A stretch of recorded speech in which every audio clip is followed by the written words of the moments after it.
Joining us now, someone who saw this up close, James Elder, spokesman for UNICEF. Thank you for joining us. And I know that you have spent this week in Ukraine visiting Kharkiv and Kyiv. Tell us what you saw. Chris, hi there. It was as much what I saw as what I sensed through people, what I heard. So in some senses, as you so rightly say, the death and destruction of children just continues, particularly in those frontline areas, Chris. I mean, a couple of days ago, I was in a place where a family home had been burnt to shreds. 3 little boys burnt to death while they slept, I think 7, 4 and 7 months. But there are scars that are occurring even beyond these physical scars. There is a price that's being paid, Chris, by children having to hide for so long from the bombs and from the drones. And that, as you said, there is the mental trauma. This is becoming catastrophic for children. So the number of parents I spoke to who are just petrified for their children, the children who spend now with something like 200 days for some children in bunkers or basements or underground, parents who simply break down, Chris. They know they can't offer their children the support they need because they too are on the front line of this. So we are now seeing this mental health catastrophe that we feared play out in the lives of young children. In Kharkiv, you met a mother named Alina, and she's trying to give her 5-year-old something resembling a normal childhood. But what does that even look like there?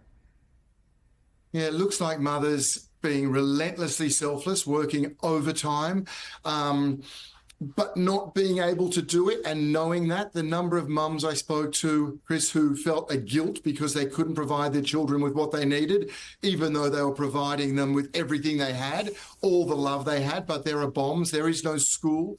Children in Kharkiv and that region, many adolescents have not been to school for 4 years, 2 years of COVID, 2 years of this war. They don't socialize. They don't see their friends.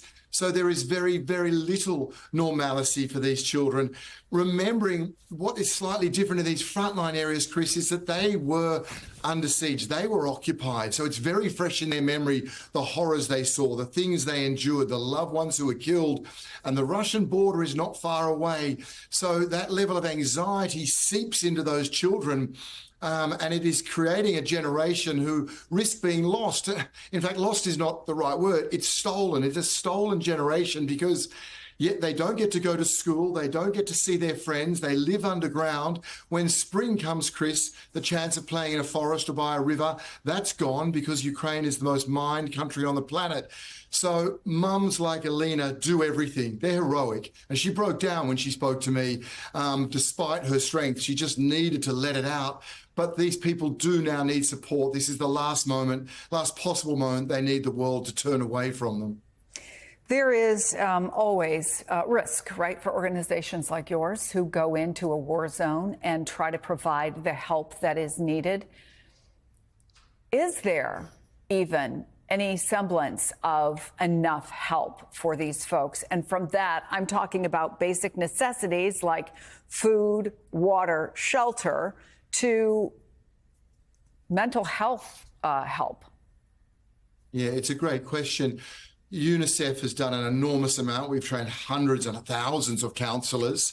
That mine risk education I talked of, there's 5,000 people trained to go around frontline areas and give children those warnings about the dangers of mines and unexploded bombs. We've got these incredible mobile teams of nurses, doctors and psychologists who again go to frontline areas where mums and newborns where they can't leave. They're immense. As you rightly say, it's bitterly cold, so blankets.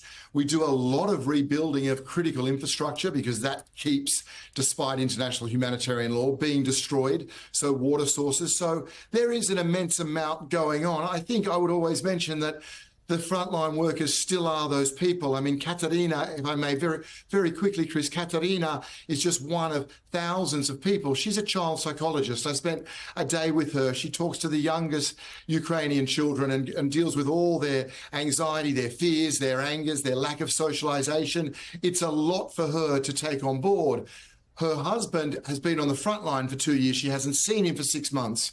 When I spoke to her about how proud her parents must be for the selflessness of this family, she said, I haven't seen my parents for 2 years. They're in Mariupol. She doesn't have anyone to talk to. She keeps giving. There is a selflessness there, but there is a sorrow.